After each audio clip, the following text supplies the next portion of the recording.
ডাকাতি করে পালানোর সময় গণপিটুনিতে নিহত সন্দেহভাজন ২ ডাকাত, আহত হয়েছেন ৫ জন। এই ঘটনা ঘটেছে ২৮ ফেব্রুয়ারি শুক্রবার রাতে শরীয়তপুর সদর উপজেলার ডোমসার ইউনিয়নের তেতুলিয়া এলাকায় কীর্তিনাশা নদীর তীরে। ডাকাতি করতে গিয়ে পালানোর সময় সন্দেহভাজন ডাকাত দলকে ধাওয়া দেন স্থানীয় লোকজন।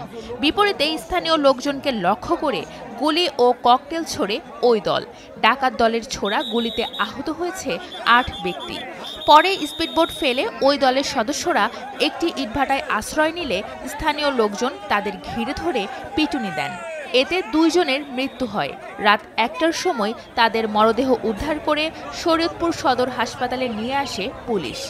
এই ঘটনার সংবাদ শোনার সাথে সাথে আমরা যেটা করেছি সেটা হলো আমাদের সদর থানা অর্থাৎ পালং থানা থেকে আমাদের একাধিক পুলিশ ফোর্স এবং পুলিশ লাইন্স থেকে আমরা পার্টি পাঠিয়ে দিয়েছি। বাই দিস টাইম বাংলাদেশ সেনাবাহিনীর সদস্যরাও তারা ঘটনাস্থলে যায় এবং পরবর্তীতে আমরা জনগণের হাত থেকে তাদেরকে উদ্ধার করে নিয়ে আসি। আপনারা দেখতে পাচ্ছেন যে ৫ জন এখন পর্যন্ত জীবিত অবস্থায় তাদেরকে ট্রিটমেন্ট দেওয়া হচ্ছে। গণপিটুনিতে ডাকাত দলের আহত ৫ জনকে শরীয়তপুর সদর হাসপাতালে ভর্তি করা হয়। গুলিবিদ্ধ স্থানীয় জনতার মধ্যে ৩ জনকে ঢাকায় পাঠানো হয়েছে এবং ৫ জন মাদারীপুর সদর হাসপাতালে ভর্তি আছে। প্রথম ৪ জন আসে যারা ডাকাতের গুলিতে আহত হয়ে আমাদের কাছে আসে। ৪ জনের মধ্যে ৩ জনকে আশঙ্কাজনক অবস্থায় আমরা পেয়েছি, তাদেরকে প্রাথমিক চিকিৎসা দিয়ে ঢাকায় রেফার করা হয়েছে, আর একজনকে চিকিৎসা দিয়ে বাসায় পাঠানো হয়েছে।